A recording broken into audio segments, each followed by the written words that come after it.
Рамсы были в интернете у тебя с очередным боксером Рахимом Чахкиевым. Ага. Спокойно выхожу на ринг. Я вижу, что соперник в первую очередь меня боится. Я сделаю все для того, что... То есть я сейчас спокойно, уверенно во время боя еще могу попросить секунданту чашку кофе выпить и продолжить дальше драться.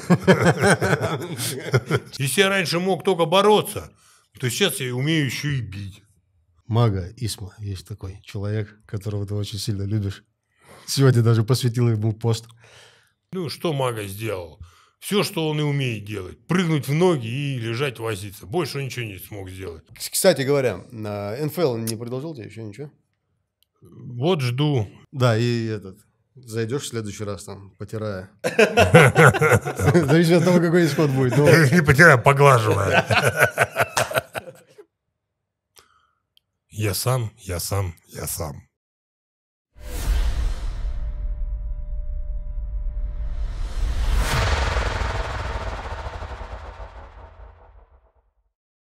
Начнем с этого, как у нас, с фирменного. Здрасте, Александр. Здрасте, люди добрые. Расскажи, как тебе Ингушетия в целом? Вообще, первое твое знакомство с Ингушетией, как тебе? С чем ассоциируется у тебя регион? Ингушетия прекрасно. Ингушетия, я уже неоднократно здесь побывал. Буквально за последний год я здесь уже 3-й, 4-й или 5-й раз. Я уже даже сбился со счету. Как на работу, да? Да. Первое знакомство мое с Ингушетией было. У меня есть знакомый здесь, товарищ, он сейчас переехал в Москву. В Москве живет. Но у него родственники здесь, буквально недавно с ними, кстати, в спортзале встретился. И мы что-то раз приехали, два приехали. Потом, когда приехали, об этом узнал Юнусбек Евкуров. И пригласил к себе на встречу. Вот. Я пришел, конечно же. Посидели, пообщались. Он оставил свои координаты, телефон оставил свой. Ну, коснулись там боев, еще чего-то. Я ему говорю, вот у меня сейчас я готовлюсь, тренируюсь. Он говорит, приезжай сюда, будем готовить. Я говорю, ну здесь у вас команда есть? Он говорит, нету команды. Я говорю, а где-нибудь спортзалы есть? И спортзалов у нас нету. Приезжай со своей командой. Ну, представьте, это мне толпу народа собирать, сюда везти, непонятно куда, непонятно. Первый раз я приехал.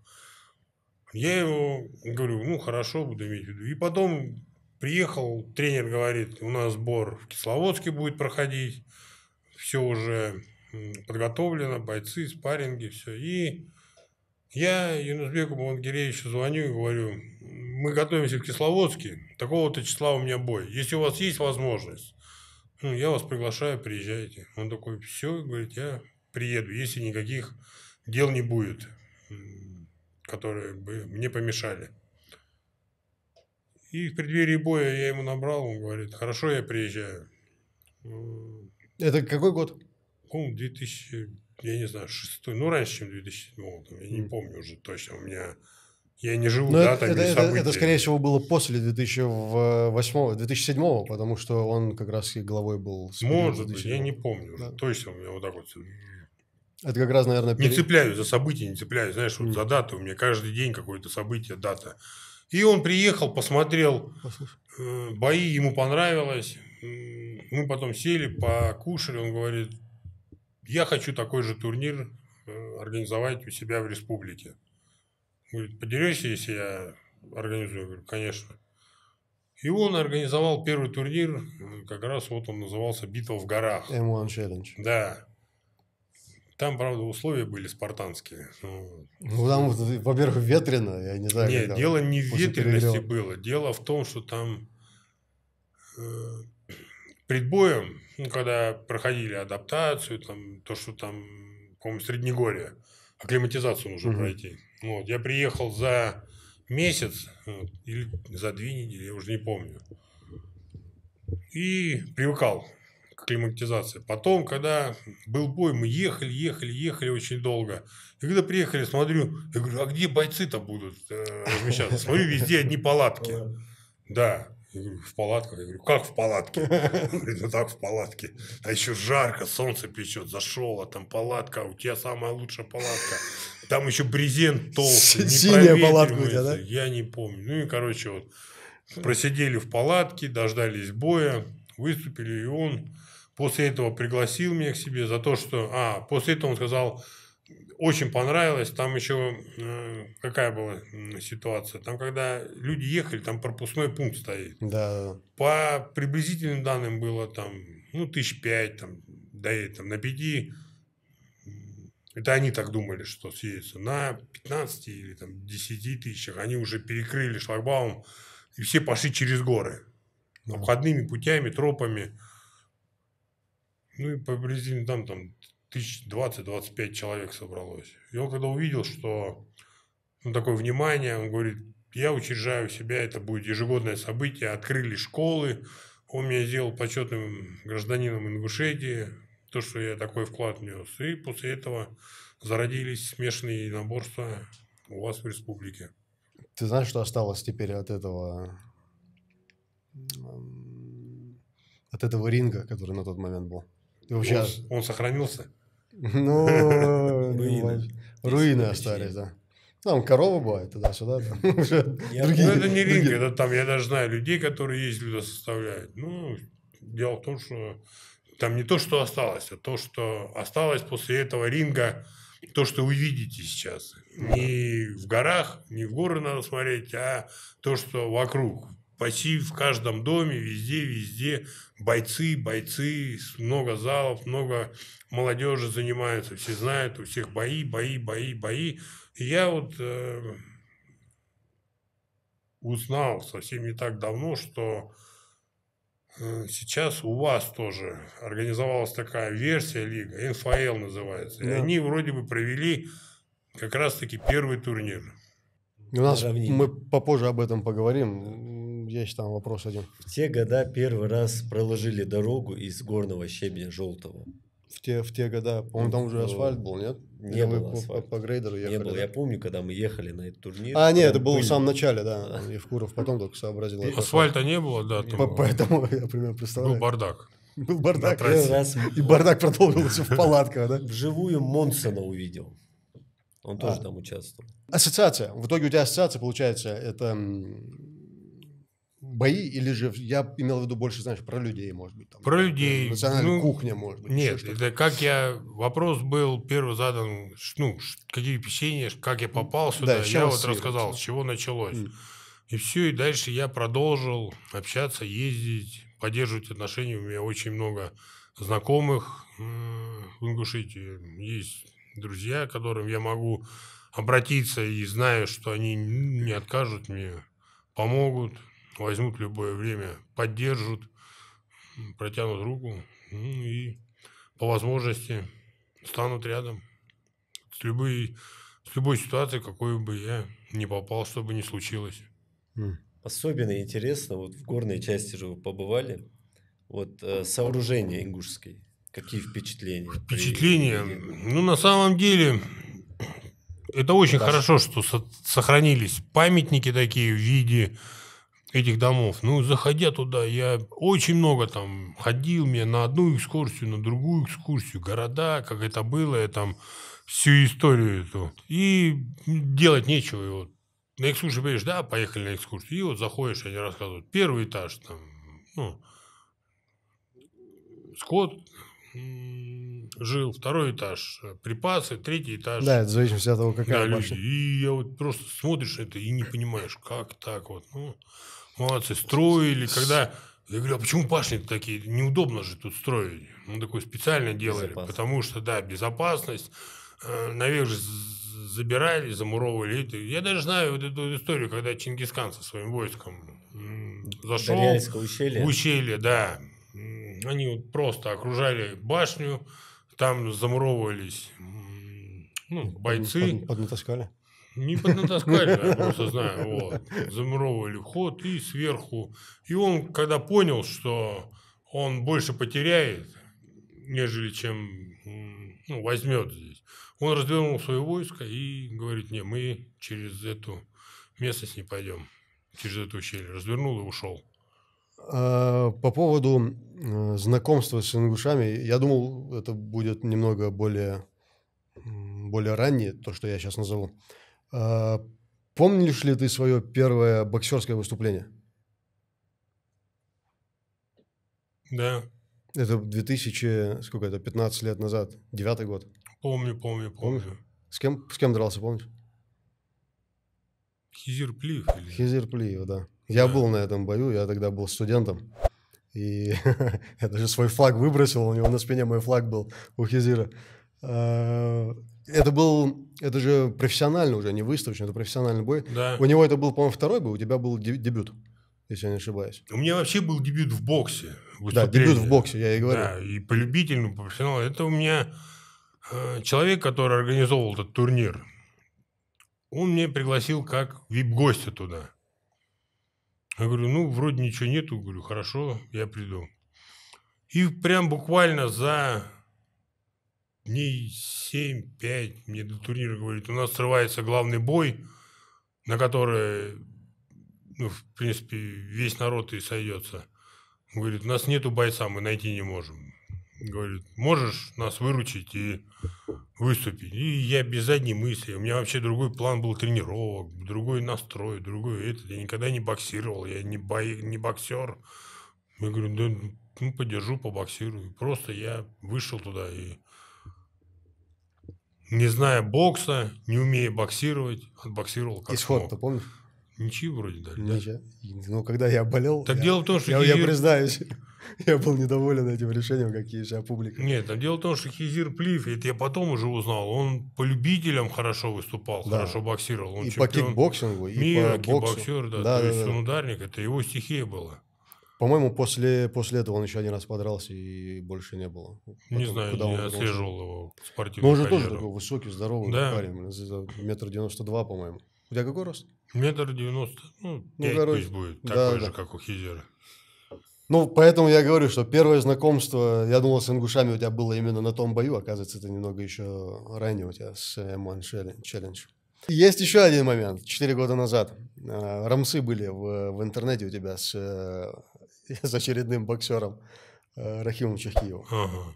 Там что-то вы обменялись этими вызовами, и что-то дальше не пошло дело. Он тебе бросил вызов, вернее, ты сказал, что готов подраться с кем угодно, побоксировать. Он говорит, я олимпийский чемпион, давай ко мне выходи. И после этого ты сказал, ну раз ты мне бросаешь вызов, давай, мол, одевай перчатки по ММА подерем. Я объясню. Дело в том, что я туда сказал, что я не выбираю себе соперников, я не то, что ему бросил вызов. Не, лично первый вызов был от него тебе. Да, он мне говорит, я просто сказал, я не убираю соперников, я дерусь с тем, кто... И тут раз объявляется, а я с Хизиром знакомый, кстати, с ним познакомились, когда я был впервые в Ингушетии. Мы ездили, мастер-класс, по-моему, даже какой-то один вместе давали, еще, но как-то так общались. И тут я смотрю, приходит сообщение от кого-то, да, или пресса мне звонит, вот Хизир Плиев, а я его знаю. Думаю, Тархим Чехиев. Ой, Тархим Чехиев, да. Говорит, вот он тебя вызывает на бой. Я говорю, кто? Вот это. И они мне начинают объяснять. Я говорю, как он меня вызывает? Он такой, ну вот он хочет. Я говорю, а кто этот турнир организовывает? Я уже обрадовался, что... Наконец-то, да? Да, поди это самое. Вот он предлагает по боксу. Я говорю, он кто? Он говорит, он же олимпийский чемпион. Я говорю, нормально, олимпийский чемпион, человека, который к боксу не имеет никакого отношения, вызывает на ринг по своим правилам. Если он хочет подраться со мной, то тогда пусть будет равный, адекватный подход к этой ситуации. Я не отказываюсь не выступать, драться, но только тогда будем драться не в его стихии, а тогда будем драться, как и подобает мужчине. Не сказать, руками, что несправедливо. руками, ногами бороться, я не знаю, только там глаза не выкалывать и уши не откусывать. Слился, что ли, в итоге получается? Что, продолжения не было? Это вы у него спросите. Или можно было устроить как, условно говоря, один раунд по боксу, второй раунд по ММА. Как это сделали. Диметриус Джонсон дрался с тайским боксером, очень такой именитый. Я помню, да. Какой раунд будет Первый раунд был. Какой раунд? Первый раунд по боям или по логичнее, боксу? Логичнее по боксу был. Почему? Потому что в ММА... Не, логичнее будет как раз-таки, кто кому бросил вызов. Вот, допустим, он тебе. Первый раунд должен быть по ММА. Тогда очень мало вероятно, что... Я вам, знаете, что скажу? Вы не разводите, договаривайтесь. Я же к чему и подвожу. Договаривайтесь. Если это все дойдет до логического какого-то завершения. Короче, принимаешь все подряд, я так понял, да? Любые запросы. Я же говорю, я не выбираю никогда себе соперников. Я дерусь с теми, кто поставит. Но только не на тех условиях, которые мне предложат и навяжут. Вот. Но если мне предлагают, если я всю жизнь боролся, вот сейчас боксом только, ну, можно сказать, начал заниматься, переучиваться. Вот какие-то моменты Исмаил Илиев подсказывает, подходит во время тренировочного процесса, что правильно, что неправильно, как бить, как, что включать, что не включать. Вот. То всю жизнь я как бы смотрел боксерские поединки, приду в спортзал, усвою программу и просто дальше развиваюсь сам. Я не ударник, я борец. Всю жизнь я борьбой занимался. Да, перестраиваться намного сложнее, чем учиться заново, понятно. Да, и у меня еще дисциплина не бокс, а смешанное единоборство. У нас и бороться можно, и в ноги проходить, и бить, и руками, и ногами, и коленями, и в партере, и ломать, и душить. То есть все можно. В НФЛ есть такое, что они же не только там по боям без правил организовывают, по-моему, там и борьба у них какая-то. Кстати, вот сейчас турнир, который намечается. Грэпплинг, что-то такое, да. Турнир, который намечается, я не знаю, еще не разговаривал, еще точно не знаю, но вроде как будет проводиться в один вечер бойцовские поединки и борцовские поединки в одном там зале. Седаков приглашенный, насколько я знаю. Я не знаю, кто приглашен, кто будет выступать, кто... олимпийский чемпион из борьбы. Поэтому я к тому, что НФЛ может же организовать такого формата. Мало ли мы сейчас... Вопрос не ко мне. Если организуют, я подерусь. Просто интересно мнение профессионального спортсмена. Отношение к поп-ММА. Кратко. Хорошее. Хорошее. По какой причине? По той причине, что поп-ММА – это профессиональные бойцы, видя всю зрелищность и внимание к поп-ММА, но не к своим поединкам, их закусило вот это вот, самолюбие. Что, поп-ММАшники, кто они такие? Да кто такие? Такие же люди, как и ты, с двумя руками, ногами, одной головой. Это просто назвали поп-ММА для такого словца красного. Там грязи много. Дисциплина. Вот я же говорю, там много грязи. Сейчас бойцы очень много на пресс-конференциях, в трэш-токах позволяют себе очень много грязи. Что, это некрасиво, это неправильно. Спортсмен должен быть... Я когда тренировался в детстве еще, я был в спортклассе. Наш тренер каждую неделю посещал школу, у нас был спорткласс, он был постоянно с преподавателем на связи, и мы приносили еще в школу дневники ему на проверку. Он просматривал учебы, как, кто учит. То есть спортсмен он не должен ходить только в спортзал, не знаю, ломать, крутить, бить и в основном быть далеким. Он должен уметь делать все. И учиться, и в футбол играть, и в баскетбол. Все, я согласен. Быть много развито. С дневниками я сталкивался. Нас тоже заставляли приносить дневники. Если двойки туда-сюда, собирай вещи, уходи домой. Не собирай вещи, а уже под контроль, да. И, то есть ты обязан тренер, подтягивать знания. Он второй отец, да. Многие же об этом говорят. Поэтому контроль учебы тоже был. Искажать, скажем так, стержень спорта не будет по ММА? Если людям нравится, сейчас хорошо, что хоть кто-то идет заниматься, что хоть кто-то привлекает внимание молодежи, я не знаю, еще кого-то к боям. Может быть, посмотрев поп-ММА, какой-нибудь человек далекий от спорта загорится, пойдет на турник 10 раз подтянется, на брусьях 10 раз сожмется. Это уже какая-то польза. Тогда такой вопрос. С твоим другом Умаром Кремлевым, друг же? Я там видел публикацию. Да. Умар Кремлев собирается закрыть заведение Анатолия Сульянова из-за того, что они позволяют себе всякую вот такую дичь, скажем так, оскорбления, неподобающее вот это поведение, и плохой пример подают. Я уже говорил об этом, что боец должен быть не только хорошо драться, но еще и подогревать, да? Воспитан культурно. Вот. Уметь общаться, уметь разговаривать, уметь на пресс-конференциях отвечать, а не сидеть. Я твою маму, я твоего папу, я твоего этого, я того этого. Всех знаю. На стопах сидишь, прям невозможно это слушать. Начинается бой, их не найти. Где они бегают, ищут. Я говорю, да, я говорю, не бегайте, не кричите. Он по следу говна, говорю, идите и найдете его. Тараса вспоминаешь. Ну, Тарасов молодец, что вышел. Что бегал, а? Этот бегал, да. Ну, не каждый может, как Тарасов, встать на место Тарасова и набраться смелости и дойти до ринга. Согласен. Недавний бой Майк Тайсон и Джек Пол. Смотрел? Нет. Как тебе от такого рода противостояния? Ну, когда блогер там с профессиональным бойцом. С кем-то. Да это хорошо. Молодой, старый. Это хорошо. Тут нету старых, молодых, нету... 58 лет же есть. Да ну какая разница? Это вот что показывает? То, что и в 58 лет можно выйти на ринг и выступить. Вот. А у нас как? В 25 лет, я не знаю, какой-нибудь бой 2-3 отдерется, какой-то полунорматив выполнит, и ходит грудь колесом и ждет лавры с небес, чтобы свалились на него. А что ты сделал? Да как? Я же вот 3 боя уже выиграл. А где ты дрался? Называют версию, вообще неизвестно. Называют города, о которых даже не слышал там. Ну, езжай дальше на первенство водокачки, будь там чемпионом. Ну, что вот им еще сказать? Это люди своим примером показывают, что годы над ними не властны, так же, как и надо мной. Можно выступать, драться, все, чего хочет человек, то и добивается в любом возрасте. И у Тайсона были и жизненные проблемы, как и у всех нас. Он преодолел их и вышел на ринг, и сейчас в отличной форме. Не знаю, Джек Пол, вроде как далекий человек от бокса, набрался смелости, вышел против легенды мировой в боксе.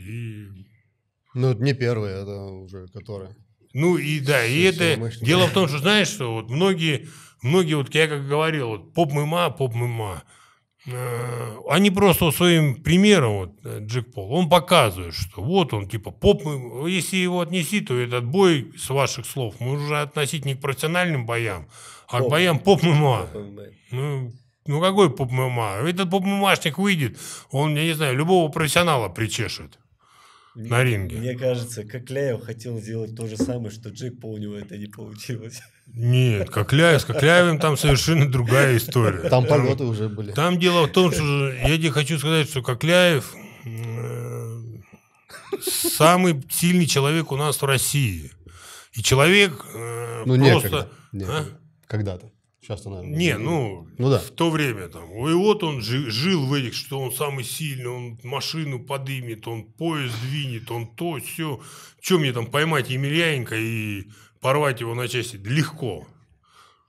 И вот он на этих мыслях, он, знаете, вот человек, который никогда в жизни, я не беру там детский, юношеский, там, не дрался, не знает профессиональный вид спорта. Вот он выходит, вот он на своих этих эмоциях, амбициях, вот он с теми же самыми мыслями, что я сейчас сделаю то же самое, что я делаю с 200-килограммовой штангой, ее возьму, подброшу и выкину в окно.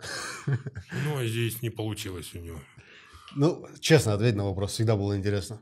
Ты же мог раньше завершить бой? Мог. Ты просто продолжал? Я специально продолжал бой для того, чтобы вы потом не сказали, и он в первую очередь, что случайно попал, если бы ты не попал, это тяжелый вес, то было бы все по-другому. Тут никакого не было. Нет. Я все контролировал с первых секунд. Я все знал до боя. Я знал, что этот соперник мне не соперник, что он особо никаких проблем мне на ринге не составит. Изначально было понятно, на самом деле. Это не умаляет заслуги Михаила, это просто... Не умаляет, он молодец, но он просто полез не туда. Он думал, что... будет так везде, так как у него с железяками, так и на ринге. Да, мне кажется... Нет, это ты сейчас говоришь, что все так вот. Дело в том, что в какой-то момент даже большинство верило в то, что Кокляев меня побьет. Потом часть людей на мою сторону перешло, часть людей с Кокляевым. Короче, я тебе так скажу, 60-40 осталось. 60, что я выиграю, 40, что Кокляев. Можно сказать, 50-50 уже. Все, то есть немалый процент верил в то, что он меня побьет. Обмануты. Это же хорошая работа промоутера, значит. Промоутер здесь вообще ни при чем. Они же раскачивают бои все равно. Никто не раскачивает. Это вот... правда, момент с кепкой вы сами нормально раскачали. Ты ему первое рассечение нанес уже. Это была самозащита. Не, я говорю, первое рассечение уже было с кепкой. Он опять первый же кинулся на меня. Говоря про Исмаила Илиева, который у тебя, я увидел в одной из публикаций, на лапах работает с тобой. То есть ты уже достаточно много, наверное, знаешь ребят из Ингушетии, которые занимаются спортом. Кого можешь выделить одних из таких перспективных в любом виде спорта? Бойцов. Я бы не Любые хотел. единоборства. Я никогда не выделяю, никогда не делаю прогнозов на бой, потому что если кого-то выделяешь, это неизвестно, как скажется на нем завтра. Неизвестно, что будет, как он себя поведет, поступит. Поэтому я всегда говорю лишь только за себя. И я могу поддержать кого-то, помочь, если я вижу тяжело. У меня, кстати, была раньше команда. Вот, я бойцов собирал, кто хочет выступать, в свой карман оплачивал им жилье, гонорар платил, решал за них вопросы для того, чтобы помочь им дальше двигаться по боям. Вот Адлан Амагов такой боец, его я вывел на уровень UFC. Он там провел 2 боя, 2 выиграл, потом решил прекратить свою карьеру. Честно говоря, я не знал эту историю. Тоже не знал. Что ты плохо подготовились к интервью. Финансировал. Нет, ты об этом не говорил, наверное, так-то. Или было об этом где-то сказано? Да было везде, да. Я не знал этот момент. В Петербурге они жили, у меня дома часть, квартиру я им снимал. Они жили по спортзалам, экипировал, сборы организовывал им. Все, они все были на моем полном обеспечении, под моим контролем. Это какой год? Я уже не помню, я же говорю, у меня столько много событий произошло, что... Упоминал ли Амагов об этом? Я не слышал, поэтому я говорю, я не помню этого. Я не знаю, вот как раз в этом самом, ростовская версия. Я не помню, не будем версии эти все вспоминать, да. Вот в Ростове они выступали, дрались. А если я назову имя, дашь характеристику? Сначала имя назови. Характеристику я имею в виду про ребят, которые перспективные и неперспективные. Али Измайлов, боксер, слышал такого? Слышал. Я тебе хочу сказать, что неперспективных бойцов нету. Все зависит от того, насколько он сам хочет быть перспективным, либо неперспективным. Какие он задачи ставит, какие он цели ставит, как он выкладывается на тренировках. Вот. Какого бы тренера бы ему не представили, самого лучшего, сколько бы он в него не вложил, если он тренируется, а думает о чем-то о другом, где-то летает мыслями там за пределами спортзала, то толку тогда, что в него вкладывают. Мы все с 2 руками, ногами, одной головой. Ты также можешь стать перспективным боксером. И пример тому, до скольки ты можешь выступать. Вот Майк Тайсон. Сколько ему сейчас? 58 лет. Вот до 58 ты добьешься результата. Не, у меня в запасе сколько там? 20 минимум. За 20-ку, поверь мне. Не, Али Измайлов это у тебя хорошие будут. Тот еще пахарь. Я с ним общался. Он не любитель вообще ни в коем виде медийки. То есть, это зря.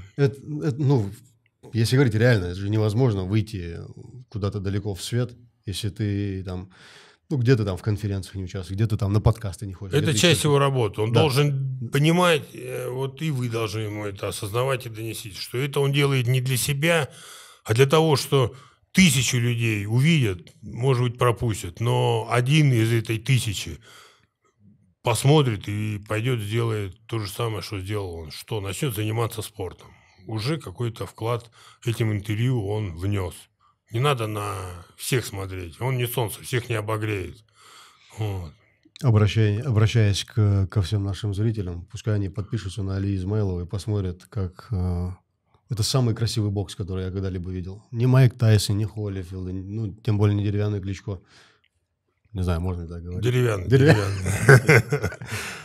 Самый красивый бокс, который я когда-либо видел, с учетом того, что я не боксер вообще ни разу. В ближайшие 20 лет, может, что-то поменяется. Очень красиво дерется. Он обещал прийти сюда же, мы с ним тоже пообщаемся, но не медийный человек. Поэтому совет таким ребятам выходить в свет все-таки, правильно? Так что ждем. Да, ждем его. Вопрос к тебе. Про 58 лет мы уже говорили. До скольки планируешь ты выступать? Ну, запас пороха в пороховництве чувствуешь на, ну, там, не знаю, 10 лет вперед, на 5 лет вперед? Да я нормально, на мне уже, я не знаю, всю жизнь на мне только крест ставят, все. Не, я не ставлю крест, мне интересно. Нет, просто. не ты, вот всю жизнь все ставят, все, я тренируюсь, выступаю, и сейчас я выступаю, тренируюсь в спортзале с молодыми бойцами, я вижу, что я им ни в чем не уступаю. Я физически их лучше развит, я функционально их лучше развит, технически я лучше развит, опыта у меня больше. Смысл мне уходить из боев? Ну, смысл? Я вообще не понимаю, не вижу. Не, уходить-то никто и не говорит. Ну, выступать. Не Я должна- выступать и выступаю. Мне доставляет это удовольствие. Это часть моей работы. Читай, Емельяненко так просто не должна куда-то уходить. Мы еще должны несколько лет как минимум видеть еще бои. Минимум, Алекс. Что-то ты очень мало сказал, несколько лет. Как минимум. Больше. База же самбо. у Дзюдо, братьев. самбо, да. Самбо, больше самбо, да, школа точнее. У меня вопрос по поводу пика. Не в каких годах он был, а вот мне интересно, вот если взять Александра Емельяненко пикового и нынешнего, в чем у них разница? Кто И круче? что бы ты ему сейчас сказал, если бы его встретил? Дело в том, что многие вот не понимают, вот смотрят какие-то, может быть, первые бои и думают, о, вот это был пик. Да он пик, он постоянно. Если спортсмен останавливается, конечно, он откатывается обратно. Потом набрать ему это, вот, он доходит до того состояния, в котором был пик. Вот, чтобы его перейти выше, нужно продолжить заниматься. Вот. Я не останавливался заниматься. Я все это время работаю. И если я первые бои выходил, вот выходишь, я вам так скажу, вот когда на бой выходишь,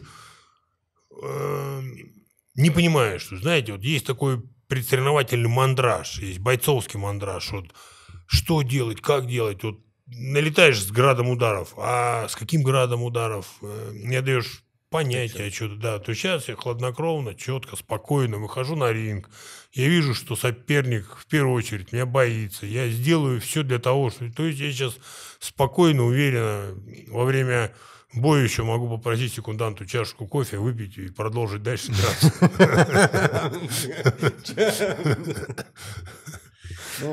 Пик он еще у меня еще не Я настал. только на это надеюсь и желаю успеха в этом, но все равно возраст говорит сам за Не себя. говорит. Человек Да, по посмотри на ощущениям- него, В отношении меня возраст Человек по молчит. ощущениям, по Танк сидит. возрасту себя чувствует по-разному. Я себя прекрасно чувствую. Ну Зря хорошо, это. Тем переформулируй более, я тебе вопрос. так скажу. Смотри, еще вот. Многие вот думают, это. У нас все растет. И если раньше, я не знаю, там, витамины можно было купить только в аптеке, там, аскорбинку, то сейчас все есть доступно. Если раньше какие-то приемы можно было изучить по книжкам, карате, такая стойка, такая, эти странички перелистывали, там что-то пытались сделать. Кота. Да, то сейчас все доступно, все в интернете. Ты можешь какой-то прием, не знаю, там, все что угодно, просмотреть в интернете, прийти попробовать на тренировке. То есть все растет, прогрессирует. И, ну как вот, пик я еще не Вопрос достиг. Он только идет, в желании, я понял. да. Если я раньше мог только бороться, то сейчас я умею еще и бить. Если я раньше бил только там, не знаю, там, прямыми или боковыми, то сейчас у меня разнообразная техника. Я могу и бить, и навязывать темп, и могу этот темп держать, переводить, все что угодно могу делать. К этим словам напрашивается сам по себе этот вопрос. Давай про интересное поговорим. Мага Исма, есть такой человек, которого ты очень сильно любишь. Сегодня даже посвятил ему пост. Рассказывай, что там? Незабытая история какая-то осталась.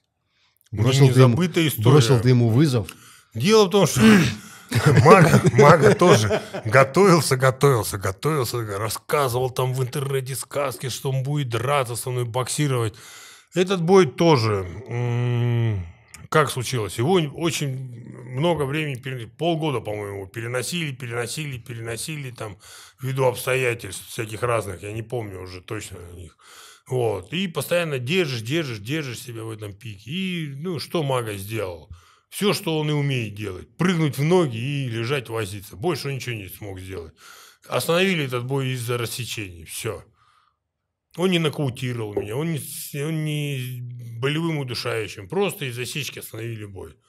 Вот. И как бы он после боя грудь колесом, воодушевленный, что победил Емельяненко, подбежал, я тебе реванш по любым правилам, хочешь, давай следующий бокс сделаем, я знаю, ты ударник. Я говорю, ну все, говорю, я это запомню, жди. Вот он дождался вчерашнего дня. Ожидать, когда что-нибудь свершится. Если ты организуешь этот турнир и заинтересуешь меня с Исмой, мы у тебя подеремся. Даже можешь здесь в студии натянуть канаты. Слушай, ты говоришь, бросился в ноги. Вот чтобы избавить вот этот момент от бросился в ноги, ты ему сказал в стиле английского бокса.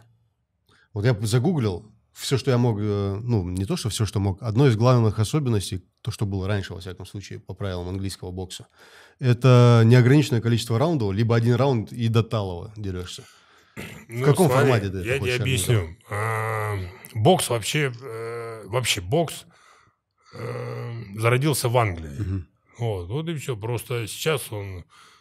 Если что-то зародилось в Ингушетии и через века оказалось в Америке, это будет отношение иметь к Ингушетии. Ну, что-то приставка ингушская, да. Вот. Но здесь просто приставки все убрали. Бокс. Проще говоря, ты имел в виду по правилам бокс, конечно. Я думал, мало ли. Ну, я еще так вот демонстративно. Да, вот я же поэтому посмотрел. Раньше же вот это покал. Острый козырек. Томас Шелби. Вот проблема с сечками, вот я вижу на лице, они в прошлом бывали в большом количестве. И вот эти шрамы, они как в боях мешают, легче образуется сечка. В последующем, повторно имеется в виду, на том же месте. Сечка. У меня не было сечки в одном и том же месте. В одном и том же месте не было. Вроде не было. Слушай, у меня вопрос. Не замечали, скорее всего. Какой вопрос у меня? Сейчас, секунду, я сейчас на сечки отвечу еще дальше. Ну, а так у меня очень много сечек. Мне кажется, даже больше сечек не от боев, нежели чем от боев. Не от боев? Да. От драк, получается? От драк. Все, я правильно понял. От того, что я так же, как и вы, вырос на улице. Без этого, ну, там, я даже помню, в новостях были некоторые моменты, но мы про это не будем. Вопрос по поводу реабилитационного центра. Вот, насколько мне известно, в нашей республике, во всяком случае, лечение происходит, один из пунктов – это лечение Кораном.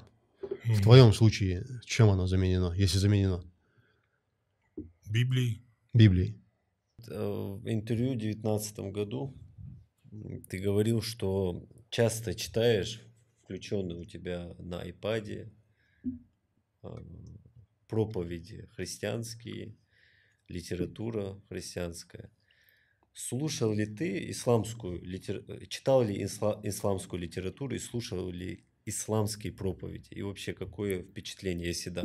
Конечно, к нам и в центр приходят имамы, и прошлую реабилитацию, когда я был уже, не помню, то ли волонтером, то ли стажером, волонтером, по-моему, или стажером, я прочитал полностью Коран от корки до корки. Очень всю духовную литературу прочитал, которая связана с религией ислам, которая находится в центре. Ну, много чего схожего же, правильно? Да там не то, что много. Практически все. Да. Угу. А на пальце у тебя счетчик. Что читаешь? Молитву. Такой встречается обычно только у мусульман, которые там повторяют именно Аллаха, например. В твоем случае это православные. Христиане носят, они молятся по четкам. Четки у меня были четки, и на руке были четки, и серебряные, и золотые четки были. Они теряются, снимаешь, одеваешь, это в карман кинул, и все. Почему счетчик у меня надо быть? Потому что он меня концентрирует на молитве. Я вот сижу даже с тобой разговариваю, если есть пауза, слушаю вопросы и читаю молитву. Господи Боже мой, помилуй меня грешного. Нажал. Спаси, сохрани. За себя, за родных, за близких, за любую ситуацию. Сидишь, молишься и концентрирует просто. Если бы не было бы счетчика, я бы сидел бы на бутылку. На чем-то нужно было концентрацию ловить. На бутылку бы смотрел. Что-то через нее видно. Сейчас мы тут... В телефон бы заглядывал, на него бы смотрел, вертелся бы по сторонам. А так я жду следующего вопроса и молюсь. Концентрация. Я понял. На каком отрезке карьеры, вот по твоему личному мнению, я не про жизнь говорю, а именно отрезок карьеры, ты бы поступил бы по-другому? Допустим, принял от кого-то вызов, что не следовало делать. Или же бросил вызов, а не приняли, лучше бы я этого не делал. Вот что-нибудь такое. Оглядываясь назад и анализируя какие-то вещи, которые мне казались, не нравились. Вот. Я хочу сказать, что сейчас это просто опыт, знания, которые сопутствовали тому, что я на данный сейчас момент сам же от себя имею. То есть в своей жизни я бы вообще ничего бы менять не захотел и не поменял бы. В том числе и спортивной карьеры тоже. И спортивной, вообще каждый день. Просыпаюсь молитвой, засыпаю молитвой. И одна из молитв: Боже, направь мои ноги на путь, которым ты хочешь, чтобы я прошел. Прошу его. Засыпаю, просыпаюсь. Все. Поэтому мы можем сидеть. Вот если бы у меня было бы это, я был бы там. Если бы у меня не было бы того, я был бы здесь. Если бы... И вот начинаем жить в каких-то мыслях, а что-то улетает. То есть ни о чем не жалеете то, что Конечно, было. я одет, обут, сыт. У всех бывают в жизни тяжелые моменты, да, взлеты там и падения. Те, которые были у тебя, вот самые тяжелые моменты жизни. Вот что помогало выйти из этого состояния, положения? Инстинкт самосохранения в чем заключался? В здравом подходе и решении создавшейся проблемы. Я ни на кого не перекидываю за то, что должен отвечать сам. Все иду, принимаю, делаю. Я понимаю, что за меня никто не решит. Лучше, чем я, этого никто не сделает. Может быть, пообещать, я уже неоднократно с этим сталкивался. Пообещать, наобещают золотых гор, сидишь, ждешь, ничего, проще самому пойти сделать, чем... Вот. А если так случилось, произошло, значит, надо... Инстинкт самосохранения, он есть, да? Факт. Да он у всех людей. Он есть у всех. Знаешь, у кого нету? У Чаборза. И у него есть. Чаборза – это росомаха на ингушском языке. Есть. Это же единственное животное, когда нету инстинкта. Есть. Страха нету. Это просто страх. Красиво звучит, да? Слушай, нет, дело в том, что... Перечеркнул. Что подразумевать под словом «страх»? Если более крупное животное, да, может быть, она его не боится. Но если вокруг Чаборза, я не знаю, там, разжечь костер и оставить ему выход с пола, он не побежит через костер, он побежит через выход. Почему? Потому что инстинкт самосохранения, инстинкт страха сгореть у него. Хороший пример, кстати. Да, интересный пример. Топ-3 вещей, которые тебе приносят радость на сегодняшний день. Я сам. Ну, какие? Во-первых, спорт, окружение, семья, родные, друзья, близкие. И, не знаю, каждый день то, что я жив, здоров, с двумя руками, ногами, у меня все хорошо, что я научился не впадать, если со мной случается какая-то ситуация, в беспокойство. Я научился это все анализировать, делать выводы и уже впредь подобным образом стараться не поступать. Интересная цель с точки зрения личностного развития. Какие цели? Вне спорта. Где вы себя видите? Чего бы вы Я хотели так добиться? скажу, у меня 2 высших образования. У меня первое образование, я экономист, экономика и управление на предприятии, я не помню, как точно, там длинная формулировка. Второе, у меня образование магистратура, я магистр нефтяного дела. Сейчас сейчас такая мысль меня посетила, всю жизнь в спорте, в этом году, кстати, юбилей 20 лет в профессиональном спорте, в боях, приехать и закончить МГУ по квалификации там, спортсмена, чтобы совместить мою работу. У меня, кстати, вопрос, который я задавал, сколько лет ты планируешь еще выступать, он как раз-таки сводился к тому, что ты сейчас говоришь. Просто раз ты сказал, что я чувствую еще достаточное количество лет, я не стал углубляться. Вопрос заключался в том, после завершения спортивной карьеры, чем ты будешь зарабатывать на жизнь, чем будешь заниматься? Чем бы я ни занимался, каким бы родом деятелем, мне давно друзья и в бизнес тянут, и в дела, и во всякие, ну, чтобы денег заработать. Чем бы я ни занимался, я спорт не оставлю, буду всегда в спорте. Если не сам буду выступать, то передавать свои знания. Если даже и знания передавать не смогу, то буду стараться всячески развивать это, помогать нуждающимся. Первая профессия, вот если не брать спорт, вот первая профессия, где ты себя видишь, вот просто то, что в голову пришло. Ну, как детям задают вопрос. Бездельник. Мы все такие, мы умеем. Здесь мы все профессионалы. Ну, значит, подкаст бездельничать тоже нужно уметь. Ну, согласен. Александр, может быть, мы, чтобы это отдельно выразить, обратимся к Магомеду Исмаилову. Вот конкретный посыл. Да хватит о Магомеде Исмаилове. У него, знаешь, я на видео даже делал, когда человека вспоминают, у него уши горят, а у него лысина, наверное, сейчас не то, что уже горит, она у него покраснела уже, и не испаренная и покрылась, а уже льет ее, и он едет где-нибудь, понять не может. Если в машине, то, наверное, а потолок ее вытирает, просушивает на кочках. Мы к Магомеду с большим уважением относимся, может быть, когда-нибудь он здесь тоже появится, поэтому мы себе лишнего не позволяем. Мы аккуратные бездельники. Ну, мы не против предоставить площадку для мини-конференции. Кстати говоря, НФЛ не предложил тебе еще ничего? Вот жду. Не сегодня, а завтра вроде бы как. Сегодня же выходной. Они же тоже, наверное, придерживаются еще написания. 6 дней работы, 7 отдыхай.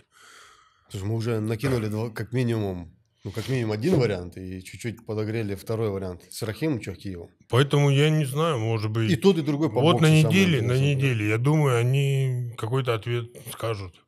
Блин, а НФЛ можно предложить. У них же как раз первый турнир они проводят, где бойцовская будет, и борцовская. Вот предложите НФЛ, чтобы они организовали, это будет также интересно всем, чтобы Емельяненко с Рахимовым организовали бой на борцовском ковре. Посмотрят, я думаю, там ответственные ребята заинтересуются. С Рахимовым. С Рахимовым? Конечно. Матчмейкер, по-моему, Гулиев Амирхан, по-моему, да? Амир Гулиев, по-моему, матчмейкер. Но я могу ошибаться, не знаю точно. Ну, там ребята, кто посмотрит, я думаю, там который комментатор футбола был в прошлом, ты про него? Не. Это который был с прозвищем Лев в Исее выступал. Ну, посмотрят. Блиц. Прайд или Беллатор? Прайд. Прайд или UFC? Прайд. Прайд или ACA? Прайд. Прайд или Fight Nights? Прайд. Прайд или Поп ММА? Прайд. Супер козырный вопрос. Прайд или НФЛ? Прайд. Не оказался он таким уж и козырным, да? Тебе все-таки дали контракт, да? Нет, объясню почему. Потому что Прайд в свое время он был выше всего, выше всех организаций. И чтобы на самом деле попасть в Прайд, это стоило очень больших трудов, это было проблематично. И там, если даже посмотреть на бойцов, то просматривая их, отслеживая любительскую карьеру, там человек, он был минимум чемпионом мира в любительском виде спорта. А в других остальных версиях с улицы понабирали бойцов. И уже столько версий этих. Я хоть и занимаюсь смешанными единоборствами, я не знаю, я вот захожу куда-то в спортзал, смотришь кубки, пояса, думаешь, ничего себе, здесь сколько чемпионов. Смотришь версию, первый раз ее видишь, смотришь другую, вообще никогда не сталкивался, смотришь третью. 1 или 2 турнира провели там где-то. Я говорю, а как это у них чемпион появился, если они провели всего 2 турнира? Ну, вот так вот. И ты можешь организовать свою версию. У меня, когда я в Петербурге жил, знакомый один занимался боксом. Потом, он понял, я с ним говорил, он был чемпионом Санкт-Петербурга по любителям.